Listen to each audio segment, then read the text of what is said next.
Good morning, everybody. This is Falcon Napier. Welcome to the Circle of Brilliance. Today, we're going to start a new series of discussions on the subject of emotions on the change grid. So where are emotions kind of naturally occurring on the change grid? And can we also use emotions as a type of change grid maneuver? Now, I thought we would start just by looking at we've been talking or rather teaching about emotions for all these many years. And then I'd like to take it to a whole new level. So with that, are you guys seeing on the screen? Can you see the little reference guide for level for the 5 levels of attention? Yes. Yep. Okay, so this is just a quick reference guide. One of those columns says emotions, and on those emotions, we've listed a small handful. Now, when I was going through my training in neurolinguistic programming, one of the, I guess, mini classes we had to go through was on the subject of emotions. And we learned that there were only 7 core emotions that humans experience. And those 7 core emotions were anger, grief, fear, lust, apathy, pride, and shame. And that all other emotions were either a synonym for one of these, or they were a combination of one or more of these, but that in and of themselves, the other emotions, hundreds upon thousands that we could probably come up with, are not standalone. Well, a couple of the models I'm going to show you today, one insists that there are 8, and the 8 that they mention, while they do have overlap with our 7, they're missing something, or I don't know where this all fits. And so we're going to be doing this merging kind of an experience that hopefully we'll see if it overlays, and if so, is it useful, etc. So very quickly, I just want to remind everyone that as your level of tension changes, so changes the kinds of emotions we can expect someone to experience. And so let's just kind of look at the emotions associated with stress. So now all of you certainly should know what a change grid looks like. But there it is. So there you go. That's stress. We all know up there stress. So stress, our perceived level of ability is what? High or low? Play with T. To end up in stress, you have to perceive your ability as being high or low. Low. Low. And the challenge, high or low? High. High. So you put yourself in a situation where you are facing a very high challenge and you don't feel like you're equipped to handle it. This will stimulate some stress. What emotions do you think might accompany that stress? And so over here, we've come up with 4. Well, I think I might very well find some anger up there. Because anger is the natural human emotional response to one thing. Anyone remember from your basic training? Anger and something walk hand in hand. Control? Nope. Thank you. Pain? Pain. Anger and pain walk hand in hand. So whenever you are physically, emotionally, or intellectually injured, your emotional response to that will be anger. So when you touch a hot stove, what emotion do you experience? And we heard someone said pain's an emotion. Pain is not an emotion. Pain's a physical sensation. So what is the emotion that you get when you hurt yourself? Anybody? I have anger. Anger. If you stub your toe, you get angry. If you touch a hot stove, you're angry. But I don't know why we're programmed like that, but we are supposedly, programmed at a very deep biological level that experiencing pain should upset us. And as a kind of a reminder, don't do that again. And so, all right, I get that. I'm not at all surprised to find out that anger might be something that comes along when someone is physically, emotionally, or intellectually injured. And so we usually just talk about physical, but what about emotional pain? Does emotional pain sometimes make people angry? Sure. How about intellectual pain? They question your intelligence. They argue with whatever your logic happens to be. This is an intellectual attack, and it's not at all uncommon.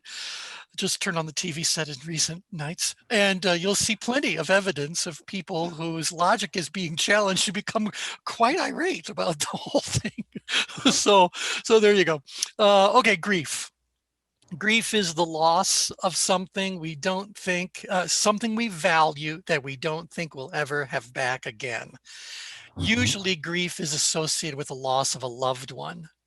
But you also experience well, a similar, I don't know if it's as intense, but it's a similar experience when you lose something you really loved. So you lose one of your best clients, and you may very well end up going through a bit of a grief experience, or you lose some object that you really held near and dear. So the loss of anything you value that you don't believe you're ever going to get back again is something that's will trigger a grief response. Thoughts about that? Does that resonate with you guys? Or Yes. other thoughts? I just read an interesting research report that we're talking about. I think it was from Harvard, and it talks about how most people have this deep sense of grief from living with regret more so than dying. Interesting. Yeah, that was an interesting thing because it was almost, I won't call it exactly a longitudinal study, but it was a 5-year study. Sure. Well, and I think that very much lines up with, I don't know where I heard this little adage, but it says, I remember that a coward dies 1,000 deaths, a hero only one. Have you guys heard that before? No. So what it means is that someone who regrets something that they did will replay that regret scenario over and over and over again in their head. And every single time they play that tape over and over again, there is, to stay with a little metaphor, a bit of a spiritual death or a spiritual punishment that's coming along. So a coward dies 1,000 deaths, a hero only one. That's really, really. Isn't that interesting? Because I think it applies in a lot of different ways, a lot of different scenarios. Yes, Edie. There is controversy, and I'm just Googling it now because I was thinking maybe after all these years I had it mixed up. But what was I going to say? Anger is often considered a secondary emotion. And so primary emotions are usually a reaction to an event, like you're touching the stove. Then anger is a reaction to the reaction, and it's often considered a secondary reaction. And so some people will consider the core emotions only 4. So anyway, right. Well, that's interesting that you bring that up, because I certainly think that anger just doesn't, well, maybe for some people it just appears, but something generally has triggered the anger. And so I've always thought that something could be some physical sensory sort of an event, or it could be some perceived event that triggers it. But if you're suggesting that there is an emotion that precedes the emotion of anger, making anger a secondary emotion, I would love to know what the primary emotion is for that. I can comment on that. I have, from a spiritual perspective, that there are really only two emotions, fear and love. And that fear generates any other negative emotion, or that has a negative kind of response, whether it be shame, anger, apathy, whatever. And so that's a perspective. That's really very interesting. Fear is at the base. Fear is at the base of all of that. Yeah, that's very interesting, because if I'm not mistaken, one of these models of emotion say that love and fear are opposites. They can't exist in the same realm. If you're feeling love, then you cannot feel fear at the same time. Interesting. Yeah, because see, remember when we were talking about the neurotransmitters and how perception is processed, if you will, in the brain, that's a product of, some kind of negotiation, some kind of filtering process. Because when the behavioral scientists would come to the neuroscience labs they've always stated, and I don't know if it's just a matter of semantics or not, but they always stated there's a difference in their mind between emotion and what we call feelings. A moto in Latin means movement. So what they're studying is always the triggers, what triggered that feeling that we label anger, you know, happiness, those kinds of things. But they're not calling it the feeling per se. So that's why I kind of like, oh, okay, so this is a product of perception. And perception is a product of content and context framing. So, you know, because like, think about it, some cultures that I lived in, they don't consider a funeral to be a sad event. It's a homecoming. And so they actually celebrate. There's no crying or any of that kind of thing. You know, you can still grieve, but it's a celebration of the life that was actually lived. That's a whole different perception than some other cultures where, you know, people are passing out, they're falling on the floor, different kinds of things going on there. Yeah, that's very interesting. Tom, you're writing an interesting comment, so feel free to unmute and share if you'd like. Yeah, I think Brian said it well, which is that emotions are the labels we have for the things we experience. So the same thing's physiologically true if we're nervous and excited, but one you move toward, the other away. So example, if you had won $54 million, your face would get flushed, your hands would get clammy, and you'd shake a little bit, but nobody would say, gosh, T is really nervous. They'd say he's excited. But perhaps if he's going into a job interview, he has those exact same body sensations. So emotions are always perceptions of body sensations. Interesting. But okay. you know what, Tom? You know what Fritz Perls said, that anxiety is, how does it go?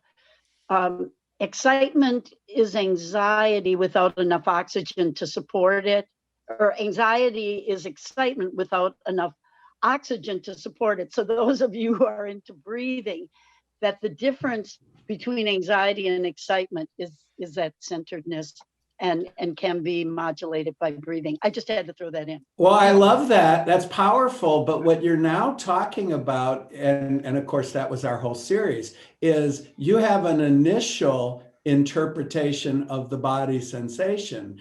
And what you're saying is, if you're aware, you can change the perception of it, and then that'll change the body sensation. Exactly. Yeah, I love that. Yeah, So and that's exactly what we'll be exploring. Yeah. Yeah, but the trigger is when we get a body sensation, we instantly interpret it, whether it's accurate or not. Right. And our interpretation triggers a further thing. And you're talking now about breaking that cycle, which is really cool. Yeah, this is Ivan. I was listening to a podcast. I actually listened to the same one a couple of times, and there was a behavioral scientist who had Lisa Feldman Barrett. Thank you, Kathy. Who had identified that in her research, they're also finding that there's not consistency. So what creates anger in one person may not create anger in another person. Or people both internally and externally display signs of different emotions is very inconsistent and varies greatly. So that lines how people interpret it with their own personal framework. Well, you know, can I add something to that? Sure. You know, just talking about the power of perception. I do hypnosis for chronic pain. I had a person that reduced all pain and medication 75% after one session. And what I do in the hypnosis is change their perception of the pain to a neutral stimulation. You can't take away the fact that there's something there, but just by altering their perception, she was free of chronic pain. So I just wanted to emphasize how strong perceptions are. Yeah. Well, and so let's go to the ChangeGrid and see how that actually maps. So you've already said, I think, Brian, you said that there is both a content and a context that comes into play. And so if we look at about the 4 dimensions we look at on the change grid, we'll start with just how I perceive my level of ability and the level of challenge to, or the level of ability to meet that challenge. If the ability is low, the challenge is high, I end up in stress. So the only thing that put me up there were my perceptions about whatever's going on. So that's a little bit more about perhaps the content. When I think about the context, maybe that's more about the importance rating that I give to something, and perhaps even the size rating I give to something, because that's now going like, well, does it really matter to me? And how big of a job is it going to be to take care of? So those kind of, if you will, kind of modulate or modify the content perceptions that I have around that. And so so remember, I can show you the change grid as a change cube, and then you can see what that 3rd dimension comes into play. Now, to Ivan's point about how we react to such a situation could be very different one person to another. Perhaps that's because what one person views as, but okay, let's say they all agree on the challenge that a particular situation represents, but they view themselves as having varying degrees of ability to meet that challenge. One person might end up being very threatened by that and experience anger, and the other ones we're looking at up there, big fear and all that. And other people, because they perceive their level of ability as being stronger, might still be in a very active sort of place, but because it needs to be taken care of or whatever, but they're not feeling threatened or overwhelmed by it. And some people might be so far out grid because they perceive their abilities being so high that their thought is, well, bring it on. So, so I think, you know, what I always hope when we're having these dialogues is that we can get back to the change grid and say, is all this stuff that we're gathering from all these different sources of brilliance something that reinforces what we already know, and hopefully adds something that you know, answers a missing question, or fills in a little blank somewhere, whatever the case may be. So I just want to make sure, can you guys feel that what we've been talking about as far as emotions is something that's resonating with what we know about the change grid? Is that working for you guys? Yes. Yeah. So if I said, is it possible to be terrified while in apathy? You know, I just go like, no, those things don't go together. But I can imagine myself being so terrified that I become so physically exhausted that I collapse, or something like that. So I can see how I might move around, but then honestly, I think I'm on the dark side of the change grid. I'm not going through power on the way. Right. So yeah. All right. Well, let's just kind of you know, rattle this off. And actually, you guys know, I planned on doing this little screen here in 5 minutes and moving on to the more interesting ones. But I'm glad this is stimulating the dialogue. I love it. Love it. Love it. Okay. So fear. Fear is the instinct that keeps us alive. Oh, by the way, thanks, Jane. Research Shakespeare said, "A coward dies 1,000 deaths, a hero only one." That's great. Thank you. Okay, so fear is the instinct that keeps us alive. So anything that threatens us in any way should get our attention, and should make us uneasy. And sooner or later, we might describe that sensation as reaching the definition of fear, or a definition that triggers fear. And then shame, which I've always felt is a very close neighbor with fear, is also something that we would encounter up in stress, depending on the situation itself. So those tend to be the emotions that are up there. Now, I just want to throw in this one thing about resourceful versus unresourceful. And I've always said, you know, who am I to judge an emotion? But I would like to say, can we at least have some general categories, or can we have a continuum with 2 extremes? And at the one extreme, we have emotions that are very useful and helpful, and I use the word resourceful, that help us to see situations more clearly, help us to support us in taking more of the right actions in the right time frame. So can that be one end of the spectrum?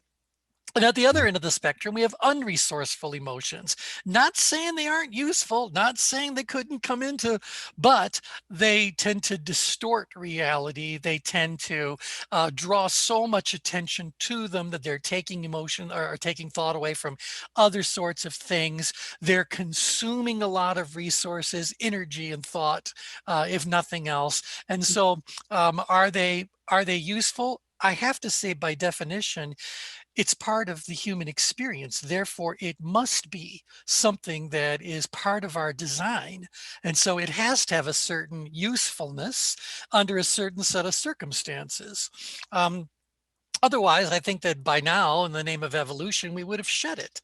So I'm all for these things, all emotions being absolutely, positively a good thing to have under the right set of circumstances. That said, certain of these emotions are going to swing us to that unresourceful side of things, where now those things, like perhaps it's fear, our anger, they're distorting the reality of the situation, and that has a price that is greater than the price we would really want to be paying if there was a better way to do something.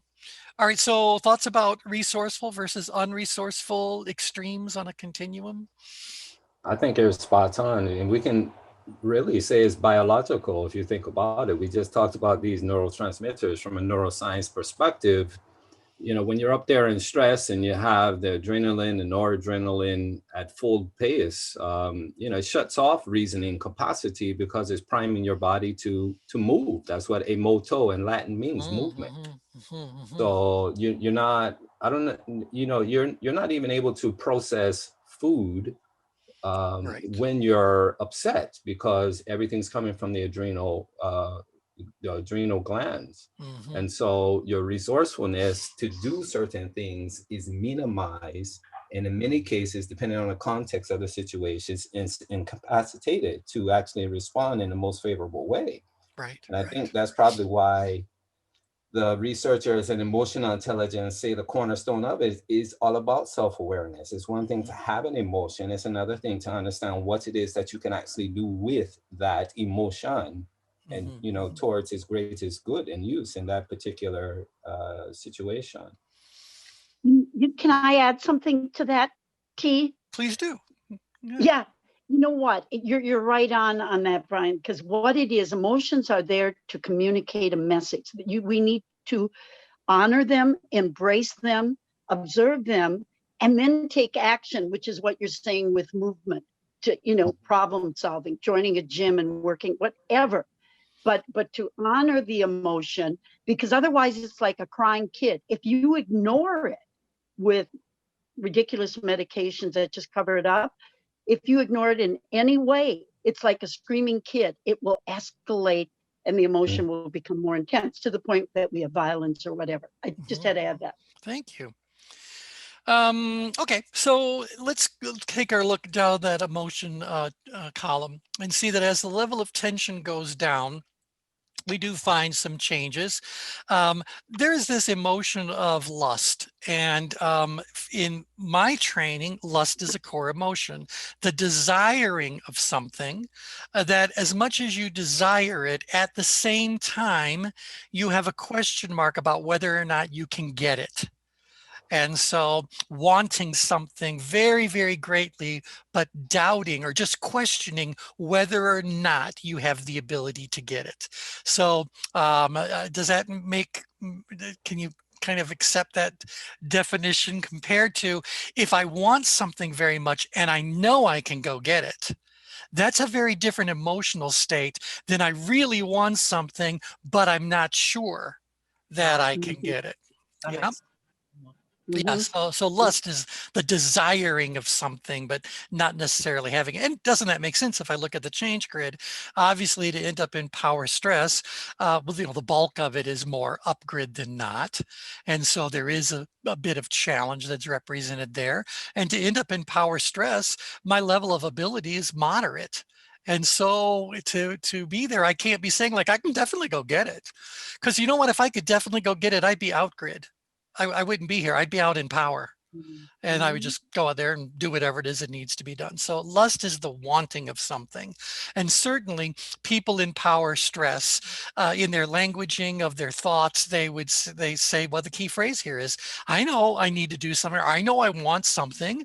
I know what I could do to go and do it. I'm going to go and do it now. But there's an impulsiveness to it that we have to kind of go, that impulsiveness, it could end up being something that pushes us to do something that we do not really have the ability to do quite yet.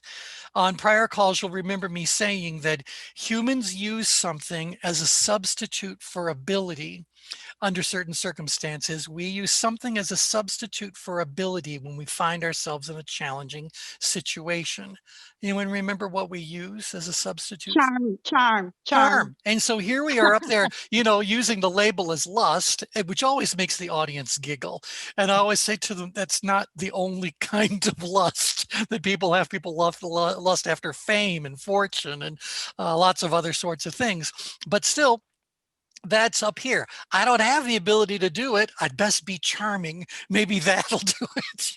So there is this question mark about whether or not you have the wherewithal to do it. And it goes back to your perceptions about whatever that scenario happens to be. Well, what is it? Just charm, or can you use things like bravado? Or oh yes, yeah. Bravado a little bit further out grid for sure. But the point is, where we're trying to bring out our personality, whatever that personality might look or sound like, that's what it is. But I would say that in its most kind of civil expression, people try to be personable. They try to be, I said, charming again. They smile a great deal. They know about putting the spotlight on other people. So all of those romantic sort of schmoozy sorts of qualities will come into play there. And blowing their own horn is certainly one of the things that we might actually see there. Yeah, because again, if they were totally confident that they had the ability, there would be no reason to blow a horn. Just go do whatever it is that you're saying you can do, and we can move on. Yeah, Linda says, fake it till you make it. Yeah, that's definitely something that would resonate very much there. You've described sales work to a T. Well, exactly right. A great deal of selling, particularly in the early stages, before the relationships between the seller and the buyer, move on to anything useful, before you can talk about real logical reasons why a product might be useful for someone in a given set of circumstances. It's dating time. Face it. That's what it all is. This is, this is the dating and mating ritual, regardless of where it happens to play itself out in the grand stage of life. So we compensate for a lack of ability. By the way, that lack of ability is also ability, remember, is made up of knowledge, skill, and experience. If I'm brand new to meeting you, there's a whole lot of things I don't know about you. And so I can't just move forward assuming I know a whole lot of things about you. That's not going to turn out well. So instead, I need to go, how can I get this information? How can I help them feel comfortable enough with me to share that information? So all that stuff about connection and rapport building and those kind of social skills, that's all something that happens in this certain area of the change grid. And by the way, if we looked at the layer of the change grid that shows the different energies, that's the expressive driver and the driven expressive. So they both have a motivation, and they're both putting on a little bit of that expressiveness, the kind of tendency to share feelings, experiences, and want to have those same sharings come your way too.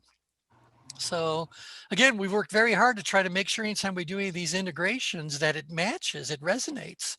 And so I think what we've just went over resonates quite well with what we're exploring here. Okay, now you move further down grid. Now you're in power. Power is a place of balanced perceptions as far as ability and challenge are concerned. And this is where we find pride and confidence.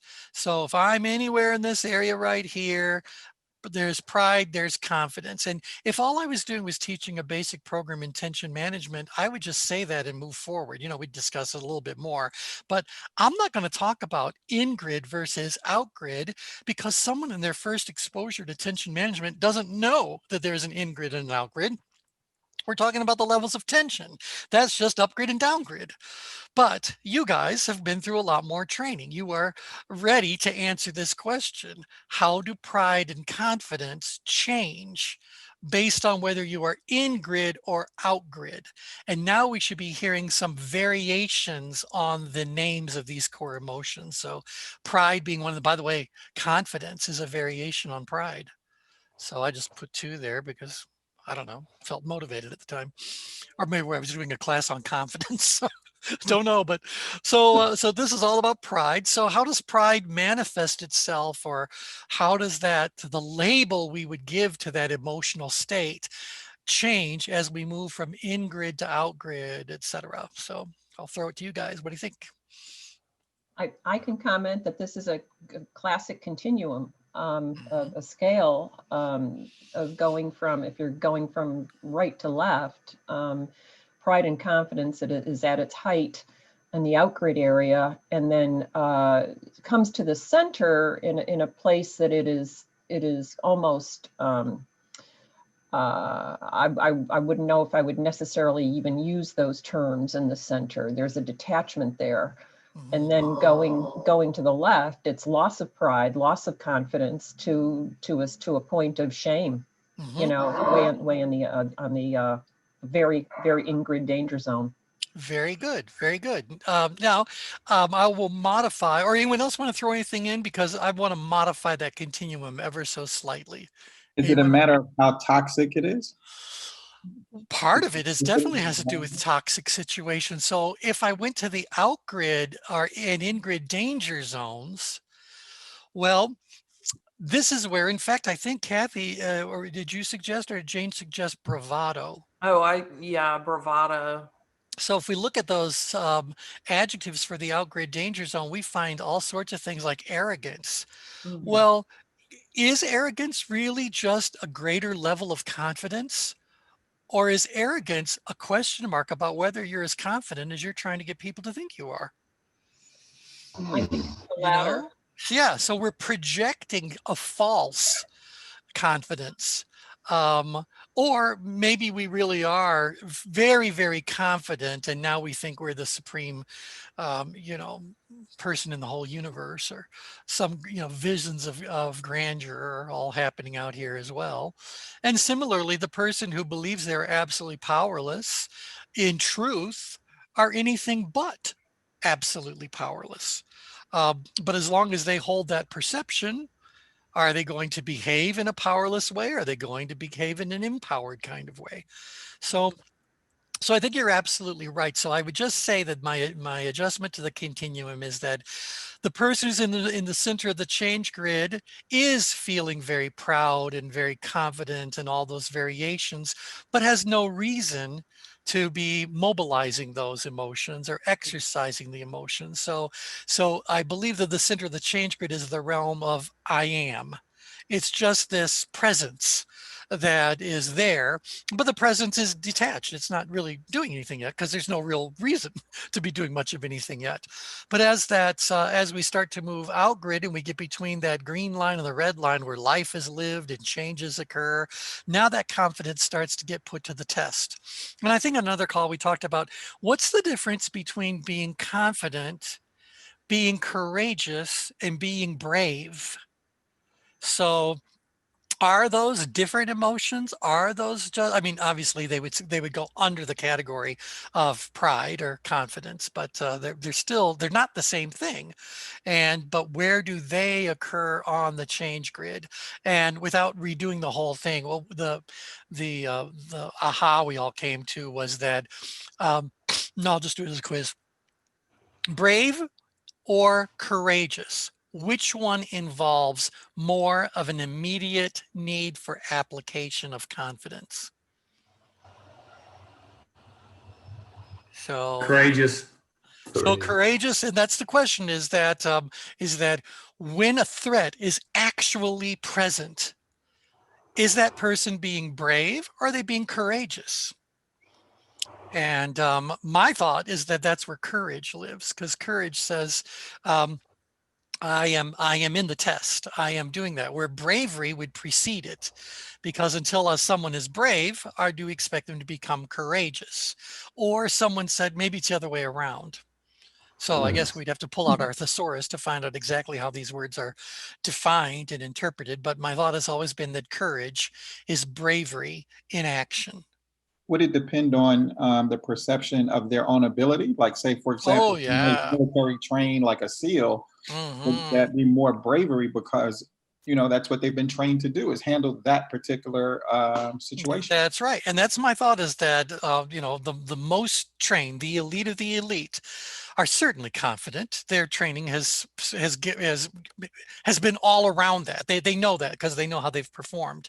Now they're willing to go and do something. That willingness to go is what bravery is all about. But when it's actually happening, that's what to me, the courage. And I think that confidence feeds courage and bravery, because courage and bravery are often used more as a noun, an action. Confidence is a true emotional state. So I Right. think And that's what I thought, is that, confidence is more of the general emotion that we can describe all the way across the continuum. But as we start to move further and further out grid, we go from being, whether we want to continue the debate about, is it brave comes next and then courageous, or is it courage comes first and then bravery comes in? Don't really know. All I know is that someone who ends up in the outgrid danger zone is just stupid. So, because they've blown their ability up to such a high degree that perhaps they are distorting reality. And so that's why I was saying, if we look at something like some of the shame, that shame is really at the actual powerless point. It occurs at all four extremes. And so the opposite of shame is pride. Pride is at its absolute best at the power point. But if I go, let's take that pride and start moving out grid. Now I'm being a little bit more confident, and I'm being a little bit more whatever, as I work my way further and further out grid. But beyond a certain level, that confidence could become false bravado, could become someone having, grandiose delusions about what they're actually capable of doing. T, is it oversimplifying to just say that all four danger zones are a state of delusion of some sort? In fact, thank you so much. If I bring it up, you will find that delusional appears in all four of those little quadrants around there, because there is just this tremendously distorted reality. Not to suggest that there isn't a reality that's, actually something that's going on, but we don't leave it alone. Emotions feed upon themselves. In fact, the neuroscientists on the call can say that you are leaving your cortex and moving into your limbic system as you move into these four extremes. And then dopamine is coming into play for all of them. And we know that upgrade, we also have, adrenaline, and in certain areas, the endorphins coming into play. So you put those little things together and your bowl of soup is going to definitely change the way in which your delusion is going to express itself. Courage to me seems like it would be a little bit more upgrade, because it, like, if you think of courage as feel the fear and do it anyway. Yeah. So, courage comes into play. In fact, I also want to talk about how emotions are used as ChangeGrid maneuvers. And I think that's what you're touching on right now, Jane. When someone is in a slight, even a profound upgrade situation, if we can awaken the feeling of courage in them, where are they going to move? Up. They're going to move slightly up, slightly out. And more that's done, that's absolutely fine. Or maybe that confidence moves me to the heart line, and now it becomes more of a flow. I would say to you that as long as I'm somewhere in power, whether it's slightly up grid or slightly down grid, I think we're talking about the same normal range of dynamic we could expect in such a situation where this test is occurring. But certainly if I'm in stress or power stress, stress or power stress, someone reawakening my confidence would be a good form of what kind of maneuver? Downgrid. Downgrid maneuver, because what does that message or that acceptance that occurs that leads to confidence doing as far as your perceived level of challenge and ability goes? So as confidence goes up, what happens to perceived challenge or perceived ability? Perceived ability goes up and perceived challenge goes down. Yep, this is exactly right. Thank you, David. And so so I think that we could say, hey, in my role as whether I am a leader of an organization or I am the head of a sports team or I'm a commanding officer somewhere, if I can get my people who on a certain level know they're about to do something that common mortals would find quite terrifying, maybe, just maybe, I need to build their confidence. And if I look at the downgrade maneuvers, normalize, simplify, restore resources, add resources. That normalizing might be reminding them that this is something that all people experience. So, face the fear and do it anyway. Was that Kathy or Jane who threw that out? Okay, face the fear and do it anyway. Let's normalize it, simplify it. We're going to stay focused. We're going to use whatever our training is. We've got our plan. We've got whatever. Restore resources. You have done this countless times in the training over and over. This is part of the fabric of who you are.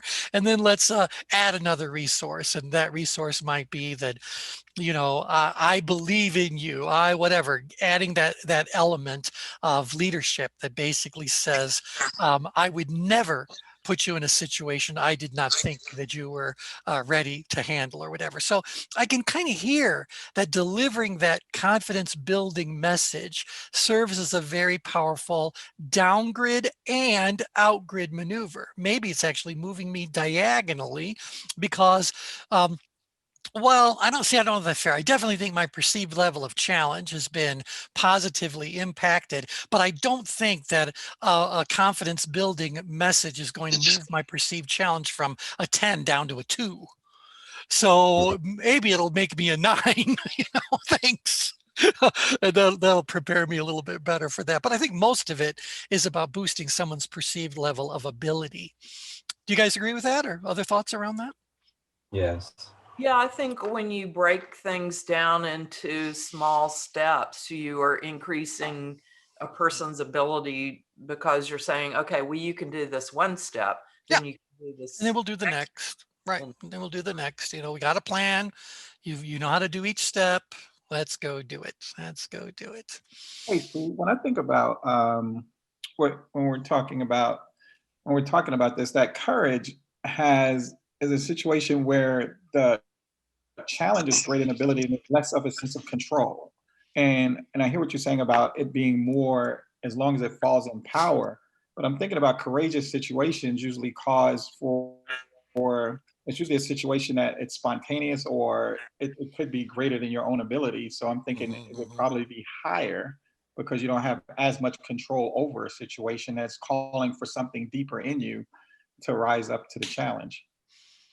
Yeah, I can certainly see that probably what has created this test, well, maybe that's just the definition of it. It's a test because it's challenging compared to where you are. You're about to be put to the test. Can you meet it? Can you conquer it if it really is more challenging than you feel you're ready to handle, and you go ahead and handle it anyway? I can certainly see why it's all been happening right here. But just for the sake of a complete sort of an understanding, not all tests of courage involve a physical threat. So let's say that we are in a situation where our analytical abilities are being put to the test, and now we need to sort of like rise to do it because we might be feeling a bit overconfident. Because again, what's happening if I look at this level of control that conveniently is right off to the right here, in power, I'm very much feeling in control, and I'm working, to maintain that. If I was up in power stress, I'd want to be seizing control of what's going on. Well, anywhere from power down, the sense of control is there. In fact, move a little bit further down grid. Well, I assume I'm in control. I know I was a few minutes ago. Nothing's changed, and so that's why that analytical piece is always there, saying like, you know what you know, and you can count on it. It's factual. It's real. And so you've earned that control, you own that control. And so I assume that that's right. But sooner or later, that assumption is going to lower my level of productive tension so much that I'm going to stop paying attention to the changes that are taking place in the world around me. I'm going to stop adapting. And as a result, my sense of control can easily become an illusion of control. So we move from assume. So I still think I'm completely in control, but guess what? No, not necessarily the case. So we also see that all the time. So sometimes I think we might be slightly below that heart line and need courage to bring it up and put it into play. But if we slip much further downgrade than that, I don't think that courage or giving people a message of confidence boosting is going to move them as effectively as other messages might. And we can talk about those too if you guys would like. Let me just, I just want to, we only have 10 minutes left. Dang, people, so much to talk about. It's making me emotional. So we get down to power apathy, ambivalence, and complacence. Again, as I've just said, as far as assumption of control, it's kind of like, hey, my ability is greater than the challenge. We figured this out. I'm all right with it. I'm complacent, content, ambivalent. Maybe we'll do it. Maybe we won't do it. You guys all know that. But downgrade and apathy. This is where apathy, and even in, if you look at the Greek, pathos was a form of concern, of care, a connection, a feelingness. So, pathos was something that was connected with all of the different emotions that were truly motivating. So love would be one, fear could certainly be one, lust could be one, etc. That would do that. Well, apathy is apathos, without passion. And so there you go. Tom just typed in ethos, pathos, logos. And we can actually plot where each of those live on the change grid as well. But it was about passion. And so when we say that someone down in apathy might be experiencing apathy, I think that saying they're in apathy and saying they're apathetic are two different things. Apathetic means I don't care about something. And to me, apathy also means without passion. I can still care about it at a certain level, but I don't care enough about it to do anything about it. I have no passion, nothing that's driving my spirit. That used to be the hardest thing to explain, and you just did it so well. Thank you for that. Well, thanks. Because we think of apathetic, which has come to mean not giving a darn. Yeah. And so I used to spend way too much time explaining it, and look at, you just did that in 26 seconds. Well, good. Well, because, what do we say about people that are, when you see a change grid with a lot of things plotting down grid, one of the things that should immediately come to mind is that you're looking at untapped potential. Yep. Why is it untapped potential? Because they've got all this ability, but the challenge is done. They've been on the quest for mastery. They might have already gotten there. And now they kind of feel like, everything is just all fine and dandy. And so what are they missing? They're missing passion. They're missing a new vision, a new mission, a new purpose, something that would move them up grid. And so change doesn't happen there. So it'll turn into depression right. if they do care. Exactly right. Exactly right. And so I gotta move people up. And how often have you ever said to a client that it is much easier to keep your people from ever landing in apathy than it is to get them out of apathy? And so that's why good managers are constantly raising the bar, constantly doing something to keep you engaged. Let's pull out that layer of the change grid. Keep you fully engaged in what's going on, because I know this, once you slip below engagement and you slip down into power apathy, where you assume things are all under control and you become ambivalent, you're somewhat productive, whatever, sooner or later it's going to degrade even further. You're going to in apathy, and you're going to believe everything is just fine. And worst case scenario is that, because the universal truth about human behavior is that people pay attention to where they find their tension, those managers are going to spend more time with the people who are up in stress than the people who are down in apathy. Meanwhile, the greatest resource the company has available to them sits in the minds and the hearts of these people that are down in apathy, not these people that are up in stress.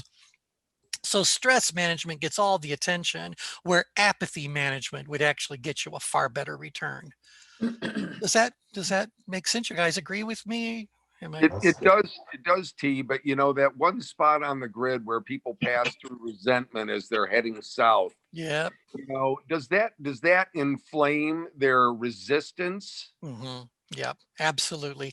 And where David is describing the epicenter of frustration and resentment is coordinates 12 and 6.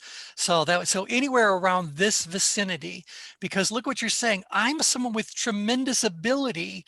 Why am I doing these tasks that are moderately challenging at the very best? Why am I not in the game anymore? Why am I not being included? Why am I? Blah, blah, blah. And because developmentally, they're being ignored. And at a certain point, as they move further down, they go like, fine, I'm under the radar. They don't see what they have in me. So I'm just going to show up and do enough that I continue to receive the rewards, because, by the way, it took me a whole lot of career to get down to that point. And so I probably am being well compensated. I'm probably well regarded, but they don't expect much out of me. And so why should I bother? And so, yeah, I think that feeling of resentment reinforces that individual's kind of feeling that they're surrounded by stupid people who don't see what their value is and won't actually do it. And they're paying all this attention up there. Well, fine. So, yeah. Does that resonate, David, with what you've experienced? Yeah, no, it certainly does. But, you know, it does bring up a question about what emotions they're experiencing and what effect those have on productivity. Yeah, well, and that's why over here we're going like, well, you know, they go through the motions because it's easy for them. They do know how to do whatever it is that needs to be done. But are they trying, you know, unless I have a contest or some reason for them to redirect their attention to some other reason for performing the tasks at a higher level, they're just kind of going to continue to do the motions, go through the motions, meet their performance standards. Even someone in apathy can still meet minimum performance standards. Well, this is a perfect example of why regular change grids, regular being whatever time period you want to give it, are valuable. Yeah. To track progress, track movement, because again, it is much easier to keep someone out of apathy than it is to get them out of apathy. And from the company's perspective, the real productivity, it's lived out here, outgrid. So I don't want to move these people up into stress. I just want to say, hey, you've done really well at what you've been doing. Let's find you new vision, new mission, new purpose. Unfortunately, that usually means I want to promote you into management. And see, Gallup does this, I think it's called State of Work report every year. And I think is 80% right now, particularly of the American workforce, is disengaged or dissatisfied with their current work. That's a lot of people. That's right. And in fact, they coined the term presenteeism, and they said, we know what absenteeism is, but presenteeism is when people are showing up and they're, for whatever reason, distraction, or they're just not, you know, putting out their effort. No, they're not engaged. Organizations billions of dollars a year. Absolutely. And so I've always said, you know, if you really wanted to improve your performance as a corporation, you need to, number one, stop hiring new people for a while and pour all of your attention into creating developmental plans for all the people that are on your team. Because if we can get these people re-energized, tell me about the company's productivity and profitability, et cetera. Up, up, up. Up, up, up. Exactly right. That's what we want to do. Let's do that. But I can't do that if it's all like, we've got empty desks and blah, blah, blah. No. See, that's where Ivan and I spend so much of our time, because we work with high performing analyticals. Yeah. We help by starting to challenge them to recognize that they are in charge. They own the responsibility of generating the emotions and feelings that they have. And we help them to then differentiate between the challenges that are coming externally from a manager, et cetera, versus challenges that they produce for themselves. And then we also move forward into differentiating between, they can generate, they step themselves up in terms of their satisfaction and their drive and fulfillment by separating what they are doing with how they are going about doing it. Very good. Yeah. Those three focuses in terms of how we're working with them are really a tremendous combination for how those leaders and their teams begin to move themselves up into what we call the performance zone. Exactly. Rather than continuing to sit down there and blame their manager or blame the organization for the reason that they're disenchanted. Yeah, certainly it needs to be something that ultimately is owned by the individual. But I think that, we talk about the culture of an organization too. So hopefully as these individuals change, the managers change, the culture changes, and they realize that the greatest goal they could hold as a company is to make sure that none of their employees ever end up down in apathy. Because that's where their loss occurs, or that's where they put a cap on what they're able to gain from that individual. So, T, I've often found that working with high tech people, CPAs, lawyers, IT professionals, they're so focused on the technical aspects of the job that, your upgrade maneuvers of changing the task or raising the standards, getting them to focus on areas where they don't have total expertise, really helps to improve their performance. That's right. That's right. Because, and particularly since you've described them as being analytical by nature, analytical people are hungry for learning, for knowing something. They might grumble a little bit about it, but if they speak their heart's truth, they become fascinated by things and they get sucked in at a deep, deep level. And so when they go like, "Ooh, that's new and interesting, I'll take a closer look." And suddenly I've got them, at least I've moved them from aware to be having a new intention, hopefully getting them engaged. And now we got them back into the game. That's what always bothered me about corporate America terminology, such as soft skills, hard skills, because the soft skills, as I said before, they're the hardest to learn. And that's something that even in medical school, they don't teach it. And so they just simply say, hey, take care of yourself. But we need to understand soft skills, not only for ourselves, but the soft skills of the patient. Like I always say, there's a human being behind a diagnosis. So the delivery of a diagnosis makes a difference a lot of times. And we just don't understand the so-called soft skills. That languaging is ridiculous to me. And then interesting. Okay. All right. So our time's up, but I just wanted to show you guys some things. And if you want me to include these handouts so that you have them next time around, I'm just going to slide some diagrams in that I have found. And this was just through a quick Google search. I just said, show me charts of emotions. And here's one that just says, okay, well, there's 6. And they've got a little subset of emotions and all that around it. And I want to know, does this overlay on the change grid, or is this really just some way they chose to arrange these? And then you come along to the Geneva emotion wheel. This one, I can't find a really sharp one, so you kind of have to figure out what these emotions are. But they got this whole ring of these emotions, and there's a lot of regret, whatever. But the extremes are calm at the bottom, activated at the top, pleasant on the out-grid side of things, unpleasant on the in-grid side of things. can this be manipulated in some way that overlays on the ChangeGrid?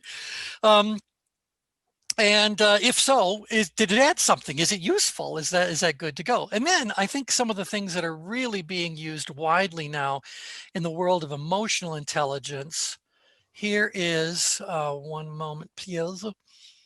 I think that's a good one. I think that's a different wheel of emotions. Vigilance, amazement, loathing, and admiration. So this ends up forming this very strange looking, like a spitting top sort of shape. When you take these little bits, pointy bits, and you bring them all together at the bottom, you end up with this round flattish top and that at the bottom. But they're showing what's in between sorts of things and what those might be. So that's interesting. Does that overlay on the ChangeGrid, or is that just a clever arrangement? And then you get like this full wheel of emotions print sort of thing that looks really similar at first, but it only has 6. It doesn't have 8. So I guess my point is that many people over very long periods of time have tried their very, very best. That's another 6 typer. Have done their very best to try to arrange emotions in an understandable sort of a way. And I'm sure they all have their own reason. Again, I don't look up, well, how do they use this? I just wanted to see the map and see if the map is something that could work. So we got a whole bunch of maps we can be looking at. Some are far simpler than all of this. I like this one in particular. They said, oh no, there's only 4. You can be happy or sad or angry or afraid. Okay, so let's see what we could do with these. So is this interesting? Do you guys find this an interesting little pursuit? Yes, I wonder if someone had mapped out, like, remember we looked at the cognitive biases, the codex, that there's 144 known. I wonder, has someone mapped out the emotional biases that we have? I would love to see that. That's something worth Googling. Definitely something worth Googling. And there's also, by the way, rather than everything being presented as a circumplex, here's someone who took whatever these 8 emotions are. I think this might come from emotional intelligence. And they came up with that stimulus that ends up triggering whatever that emotion is, that then leads to some behavioral and what function it serves. I think this is really very interesting. But I also see there's certain things that are missing from here. And so I would be very curious to know, where does, like, I don't see love, I don't see lust, I don't see shame. So I know they got to be in here somewhere, because look, these maps are vast. But I'd be very curious to know, where do those things come into play? And even if I look at joy, oh, there's love. So this one's got love versus sadness as the opposite. Fear versus surprise, anger versus joy. But these are not the same size wedges.